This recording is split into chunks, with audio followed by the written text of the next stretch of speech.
Hello বন্ধুরা, দেখতে পাচ্ছেন আমার পুত্রা কিন্তু এখন পানিতে গোসল করছে। দেখেন তার মশানটা, দেখেন আমার পুত্রার, এই দেখেন কীভাবে সেই পানিতে গোসল করছে। অনেকক্ষণ হয়ে গেল, দেখতে থাকুন কিন্তু আপনারা। দেখুন পানিতে কিন্তু অনেকক্ষণ হয়ে যায় গোসল করতে। দেখেন কি ঠান্ডা লাগে না বাবা? হ্যাঁ, ঠান্ডা লাগে না? কতক্ষণ ধরে পানিতে গোসল করতেছ? কতক্ষণ হয়ে গেল? 20-15 মিনিট হয়ে গেল না? তাহলে ঠান্ডা লাগে না নাকি? তাহলে কোথায় থেকে আসছেন গোসল করার জন্য? বাড়ি কোথায় তাহলে?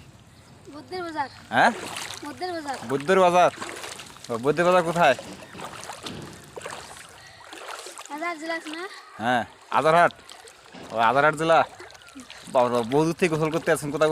অতনাই নদীতে নাকি? ও অতনাই নদীতে গোসল করার জন্য আছেন লালমিনহাটে। আচ্ছা ঠিক আছে।